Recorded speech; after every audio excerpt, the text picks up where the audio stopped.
જજ સાહેબે ટેબલ પર પડેલી હથોડી એકવાર જોરથી પછાડી અને આખા કોર્ટરૂમમાં સોપો પડી ગયો. સામે ઉભેલા પતિ પત્નીના ચહેરા પર એકબીજા માટેનો તિરસ્કાર સ્પષ્ટ દેખાતો હતો. વકીલો દલીલો કરી રહ્યા હતા, પણ વચ્ચે જ 7 વર્ષનો નાનકડો પાર્થ આગળ આવ્યો. તેમણે જજ સાહેબ સામે જોઈને એક એવી વાત કહી કે કોર્ટના એ દરવાજા પાછળ બેઠેલા કાયદાના રક્ષકો પણ એક ક્ષણ માટે થીજી ગયા. કોઈએ વિચાર્યું પણ નહોતું કે આ ઘરના ઝઘડાનું પરિણામ આટલું હૃદયદ્રાવક હશે. તો મિત્રો, આ વાર્તાને છેલ્લે સુધી સાંભળજો. ચાલો વાર્તા શરૂ કરીએ. કોર્ટરૂમનું વાતાવરણ ખૂબ જ તંગ હતું. પંખાનો અવાજ પણ આજે જાણે કોઈને સંભળાતો નહોતો. એક તરફ રમેશ ઊભો હતો, જેની આંખોમાં ગુસ્સો હતો, તો બીજી તરફ મીરા હતી, જેની આંખોમાં આંસુ હતા. છેલ્લા 5 વર્ષથી આ બંનેના ઘરમાં શાંતિ નામનું કોઈ પક્ષી ક્યારેય ઉતર્યું જ નહોતું. સવાર પડે અને ચાના કપથી શરૂ થતા ઝઘડા રાત પડતા સુધીમાં તો વિકરાળ સ્વરૂપ ધારણ કરી લેતા.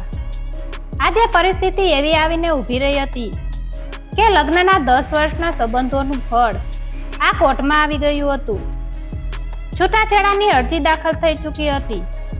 વકીલો પોતાની ફી વધારવા માટે બંનેના ઝઘડાઓને વધુ ધારદાર બનાવી રજૂ કરી રહ્યા હતા. રમેશ કહેતો હતો કે મીરાને ઘરની કોઈ પડી જ નથી, અને મીરા કહેતી હતી કે રમેશને તેની લાગણીઓ કે બાળકની કોઈ ચિંતા જ નથી. તેમનો 7 વર્ષનો દીકરો પાર્થ, જે અત્યાર સુધી પોતાની મમ્મીના પાલવને પકડીને ખૂણામાં બેઠો હતો, તે અચાનક ઊભો થયો. તેણે જોયું કે તેની મમ્મી રડી રહી છે અને પપ્પા ગુસ્સામાં કંઈક અસ્પષ્ટ બોલી રહ્યા છે. પાર્થનું નાનું મન આ બધું જોઈને ડરી ગયું હતું. તેને લાગ્યું કે જો આજે તે કંઈ નહીં કહે તો કદાચ તે હંમેશ માટે તેના મમ્મી કે પપ્પામાંથી કોઈ એકને ગુમાવી દેશે. પાર્થ ધીમા ડગલે જજ સાહેબના આસન તરફ આગળ વધ્યો. તેની નાની ઉંમર અને આટલા મોટા લોકોના ટોળા વચ્ચે તેને જોતા જ વકીલોએ પણ પોતાની દલીલો અટકાવી દીધી. કોર્ટમાં એક વિચિત્ર શાંતિ છવાઈ ગઈ હતી. દરેક વ્યક્તિની નજર એ બાળક પર હતી, જેની આંખોમાં એક અજીબ ગંભીરતા હતી. જજ સાહેબે પોતાના ચશ્મા ઉતાર્યા અને પૂછ્યું, બેટા, તારે કંઈ કહેવું છે? પાર્થે કંઈ જવાબ ન આપ્યો, પણ તેની આંખમાં એક એવી ચમક હતી જેણે આખા કોર્ટરૂમને સ્તબ્ધ કરી દીધું. તે થોડો ડર્યો પણ ખરો, પણ મક્કમ ડગલે તે જજ સાહેબની નજીક ગયો અને તેણે પોતાના નાના હાથથી જજ સાહેબના ટેબલને સ્પર્શ્યું. ત્યાં બેઠેલા દરેક માણસના મનમાં એક જ સવાલ હતો, શું આ બાળક એવું કંઈક કહેશે જે આખા કેસની દિશા બદલી નાખશે? તેણે ઊંડો શ્વાસ લીધો અને બોલવાનું શરૂ કર્યું. પરંતુ એ પહેલા તેણે એકવાર પાછળ ફરીને પોતાના માતા પિતા સામે જોયું. એ નજરમાં એવી વેદના હતી જેણે રમેશ અને મીરા બંનેના હૃદયને અંદરથી હચમચાવી દીધું. તેમને સમજાયું કે જે ઝઘડામાં તેઓ પોતાની જીત શોધી રહ્યા હતા, તેમાં તેઓ એક માસૂમ જીવનની દુનિયાની કેટલી કઠોર રીતે તોડી રહ્યા હતા. કોર્ટરૂમમાં છવાયેલી એ શાંતિમાં પાર્થનો નાનો અવાજ સંભળાયો. પાર્થના ગળામાં ડૂમો હતો, પણ તેને પોતાની જાતને સંભાળી લીધી. તેણે જજ સાહેબની આંખોમાં જોઈને પૂછ્યું, સાહેબ, શું ભગવાન પાસે પણ આવી કોર્ટ હશે જ્યાં મમ્મી અને પપ્પાને અલગ કરી દેવામાં આવશે? આ સાંભળીને જજ સાહેબ પણ થોડી ક્ષણ માટે વિચારમાં પડી ગયા. તેમણે ક્યારેય કાયદાની ભાષામાં બાળકોની આવી માસૂમ દલીલ સાંભળી જ ન હતી. રમેશ અને મીરા બંને સ્તબ્ધ થઈ ગયા હતા. તેમને લાગ્યું કે તેમના ઝઘડાઓ જે 4 દિવાલની અંદર થતા હતા, તે દિવાલો આજે કોર્ટની વિશાળ જગ્યામાં કેવી રીતે ખુલ્લી પડી ગઈ છે. પાર્થ આગળ બોલ્યો, મમ્મી હંમેશા કહે છે કે પપ્પા બહાર જઈને મારા માટે રમકડા લાવે છે, પણ પપ્પા ઘરે આવે ત્યારે બંને કેમ ચૂપ થઈ જાય છે? પપ્પા જ્યારે ઓફિસ જાય ત્યારે મમ્મી મને છુપાઈને રડતી હોય છે. મને એ નથી સમજાતું કે જો બંને એકબીજાને આટલો પ્રેમ કરતા હતા તો હવે આટલી બધી નફરત કેમ થઈ ગઈ? આ સાંભળીને કોર્ટરૂમમાં હાજર લોકોની આંખો ભીની થઈ ગઈ. પાર્થના શબ્દોમાં કોઈ વકીલની દલીલ નહોતી, કોઈ કાયદાકીય મુદ્દો નહોતો, પણ તેમાં એક બાળકના તૂટતા સપનાઓનો અવાજ હતો. તે વારંવાર પોતાની મમ્મી મીરા તરફ જોતો હતો, જેણે પોતાનો ચહેરો સાડીના પાલવમાં છુપાવી દીધો હતો. મીરાને આજે એ સમજાયું કે તે જે દુઃખ અનુભવતી હતી તેના કરતાં કેટલાય ગણું વધુ દુઃખ તે પોતાના દીકરાને આપી રહી હતી. રમેશ, જે અત્યાર સુધી પોતાની પત્ની પર આરોપ મૂકવામાં મગ્ન હતો, તે આજે પાર્થના શબ્દો સાંભળીને અંદરથી ભાંગી પડ્યો. તેને પોતાની ઓફિસની ફાઇલો અને ઘરમાં પડેલા પાર્થના રમકડા વચ્ચેનું અંતર સ્પષ્ટ દેખાયું. તેને સમજાયું કે જે સફળતાની પાછળ તે દોડી રહ્યો હતો, તે સફળતા તેને પરિવારના પ્રેમ વગર ખાલીપા જેવી લાગી રહી હતી. જજ સાહેબે પાર્થને પાસે બોલાવીને પૂછ્યું, બેટા, તું શું ઈચ્છે છે? પાર્થ એક ક્ષણ માટે અટક્યો. તેણે એક એવી વાત કરી જેણે કોર્ટરૂમના વાતાવરણને બદલી નાખ્યું. તેણે કહ્યું, સાહેબ, હું નથી ઈચ્છતો કે મારે કોઈ એકને પસંદ કરવા પડે. મને એવું ઘર પાછું જોઈએ છે જ્યાં સવારે પપ્પા મને ઉઠાડે અને મમ્મી સરસ મજાનો નાસ્તો બનાવે. શું આટલું કરવા માટે કોર્ટની જરૂર પડે? આ શબ્દો સાંભળીને વકીલો પણ નિઃશબ્દ થઈ ગયા. એક 7 વર્ષનું બાળક જે સમજાવવા માંગતું હતું તે મોટા લોકોના અહંકાર સામે બહુ મોટું હતું. રમેશે પોતાની પત્ની તરફ જોયું, જે આજે પહેલીવાર વર્ષો પછી તેની સામે જોઈને ધ્રુસકે ને ધ્રુસકે રડી રહી હતી. પાર્થના નિર્દોષ સવાલોએ તેમના દિલમાં રહેલા અહંકારના બરફને ઓગાળવાની શરૂઆત કરી દીધી હતી. જજ સાહેબે કોર્ટની કાર્યવાહી 1 કલાક માટે બંધ રાખી. રમેશ અને મીરાને તેમના રૂમમાં બોલાવ્યા. તેમની સાથે પાર્થ પણ હતો. રૂમના શાંત વાતાવરણમાં હવે કોઈ વકીલની દલીલો નથી, માત્ર એક પરિવાર હતો જે તૂટવાની અણી પર હતો. જજ સાહેબે ટેબલ પર હાથ ટેકવીને બેઠા હતા અને બંને સામે જોઈ રહ્યા હતા. તેમણે ગંભીર અવાજે પૂછ્યું, તમે લોકોએ આ બાળકને કેવો અનુભવ આપ્યો છે? તમને લાગે છે કે છૂટાછેડા લઈને તમે પોતાની આઝાદી મેળવી લેશો? પણ તમે તમારા જ દીકરાની આંખોમાં જે ભય જોયો છે તે ક્યારેય ભૂલી શકશો? મીરા રડતા રડતા બોલી, સાહેબ, રમેશને ક્યારેય મારા પર વિશ્વાસ જ નહોતો. તે હંમેશા મોડા આવે છે અને જ્યારે હું પૂછું તો એ વાતને ટાળે છે. મને લાગે છે કે તેઓ હવે મને પ્રેમ નથી કરતા. રમેશ, જે અત્યાર સુધી ચૂપ હતો, તે એકદમ બોલી પડ્યો, તને એવું લાગે છે કારણ કે તું ક્યારેય એ સમજવાની કોશિશ જ નથી કરતી કે હું આ બધું કોના માટે કરું છું. પાર્થના સારા ભવિષ્ય માટે, તેના સારા શિક્ષણ માટે મેં દિવસ રાત એક કરી નાખ્યા છે. મારા મોડા આવવા પાછળનું કારણ માત્ર કામનો ભાર છે, કોઈ બીજી વ્યક્તિ નહીં. આ સાંભળીને જજ સાહેબે વચ્ચે જ રોક્યા અને કહ્યું, તમે બંને એકબીજાને પ્રેમ કરો છો, પણ સંવાદની કમીએ તેને નફરતમાં બદલી નાખ્યો છે. તમે બંને એકબીજાના અવાજ સાંભળવાને બદલે એકબીજાના આરોપો સાંભળવામાં વધારે વ્યસ્ત છો. પાર્થ, જે અત્યાર સુધી સોફા પર બેસીને પોતાની આંગળીઓ સાથે રમી રહ્યો હતો, તેણે ફરી એકવાર પૂછ્યું, મમ્મી, જ્યારે પપ્પા મોડા આવે છે ત્યારે શું તું તેમને એ નથી પૂછી શકતી કે આજે તમારો દિવસ કેવો રહ્યો? અને પપ્પા, તમે થાકેલા હોવા છતાં મમ્મી સાથે થોડી વાત બેસીને હસીને નથી કરી શકતા? મને તો લાગે છે કે તમે બંને એકબીજાને કેમ અને શું પૂછવાને બદલે માત્ર કેમ નથી કર્યું એ જ પૂછ્યું છે. પાર્થનું એ નાનકડું વાક્ય બંને માટે એક અરીસો હતો. રમેશને યાદ આવ્યું કે જ્યારે તેઓ નવા પરણેલા હતા ત્યારે તેઓ એકબીજાના દિવસની વાતો સાંભળવા માટે કેટલા ઉત્સુક રહેતા. મીરાને યાદ આવ્યું કે રમેશના કામના ભારને હળવો કરવા માટે તેણે પહેલા કેટલી મદદ કરી હતી. વર્ષો વીતતા ગયા અને કામની વ્યવસ્થા, આર્થિક જવાબદારીઓ અને અહંકાર વચ્ચે પ્રેમ ક્યાંક ખોવાઈ ગયો હતો. જજ સાહેબે એક ફાઇલ કાઢી અને કહ્યું, જુઓ, તમે બંને શિક્ષિત છો. પાર્થ આજે જે કહી રહ્યો છે તે કોઈ પાઠ નથી, તે એક જીવનનો અનુભવ છે જે તે દરરોજ સહન કરી રહ્યો છે. જો તમારે ખરેખર છૂટા થવું જ હોય તો હું તમને રોકી નહીં શકું. પણ જરા વિચારો, તમારા ગયા પછી આ બાળકનું શું થશે? રમેશે નીચું જોઈ લીધું. તેના ચહેરા પર પસ્તાવાના સ્પષ્ટ નિશાન હતા. મીરાએ પાર્થનો હાથ પકડ્યો અને જોરથી તેને પોતાની છાતીએ લગાવી દીધો. એ ક્ષણે બંનેને સમજાયું કે તેમના ઝઘડાઓ માત્ર એક અહંકારની લડાઈ હતી. રમેશે ધીરેથી મીરા સામે જોયું. આ પહેલી વાર હતું જ્યારે 5 વર્ષ પછી તેમની વચ્ચે નફરતનો પહાડ થોડો ઓછો થયો હતો.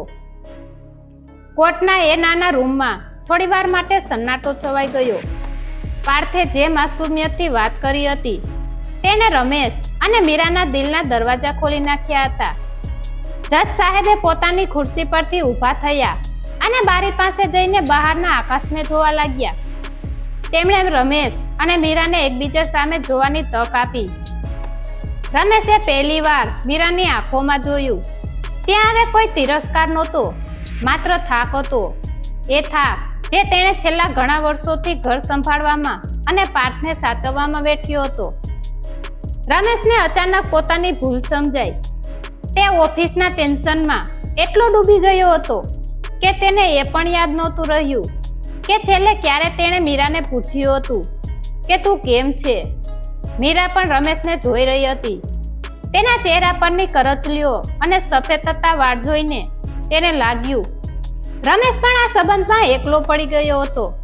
બંનેના મનમાં વર્ષોનું જમા થયેલી ફરિયાદો હવે એકબીજાના દુઃખને જોઈને ઓગળવા લાગી હતી. રમેશે ધીમેથી પોતાનો હાથ મીરા તરફ લંબાવ્યો, પણ તે તરત જ પાછો ખેંચી લીધો. તેના અહંકારને હજુ પણ થોડો સંકોચ હતો. પણ પાર્થે જે કર્યું તે કોઈએ કલ્પ્યું પણ નહોતું.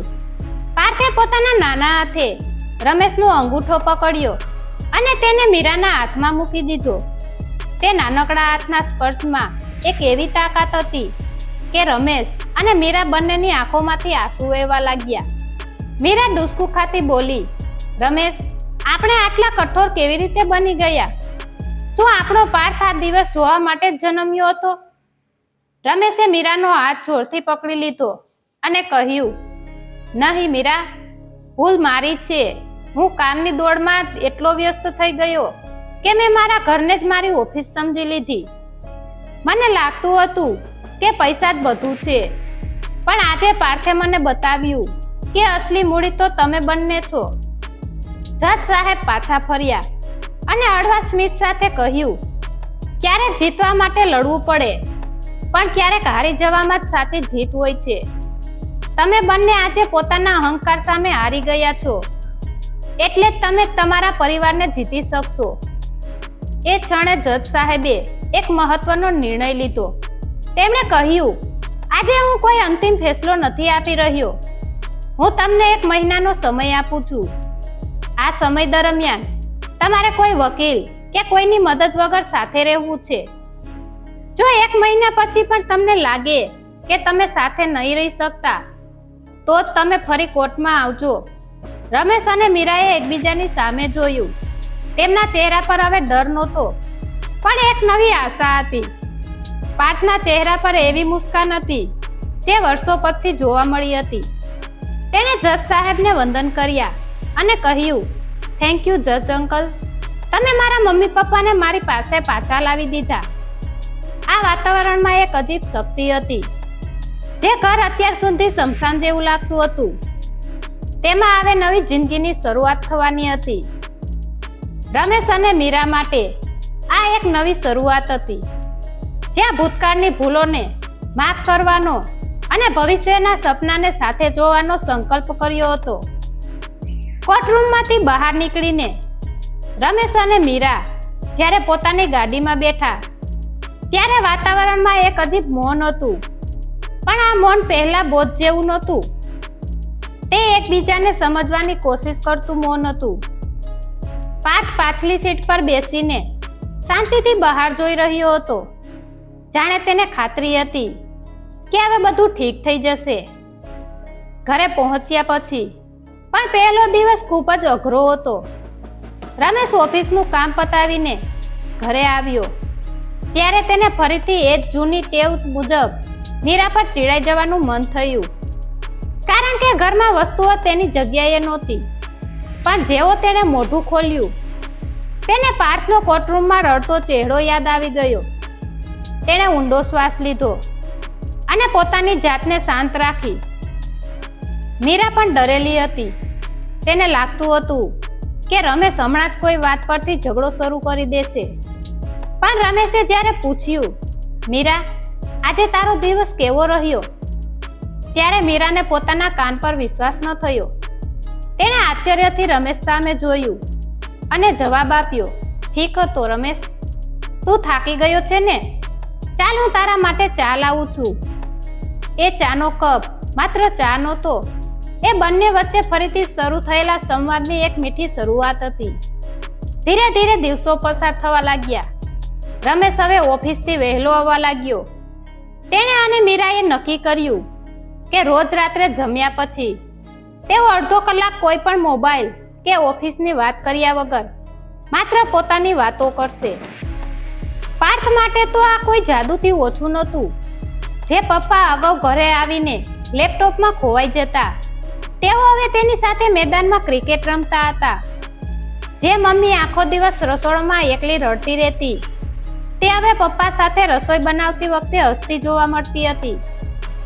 પાર્થનું હોમવર્ક, તેની વાર્તાઓ અને તેની જીદ બધું જ હવે બંને માતા પિતા પ્રેમથી વેચી લેતા હતા. પરંતુ આ એક મહિનામાં એક દિવસ એવો પણ આવ્યો જ્યારે રમેશને ઓફિસમાં ખૂબ જ મોટું નુકસાન થયું.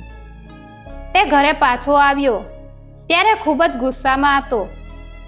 જૂના દિવસો હોત તો ઘર ફરીથી યુદ્ધના મેદાનમાં ફેરવાઈ ગયું હોત. રમેશ બૂમો પાડવા જઈ રહ્યો હતો, પણ તેણે જોયું કે પાર્થ અને મીરા બેસીને તેના માટે ખાસ સરપ્રાઈઝ તૈયાર કરી રહ્યા હતા. તેઓ તેના માટે ગીત ગાઈ રહ્યા હતા. રમેશનું હૃદય પીગળી ગયું.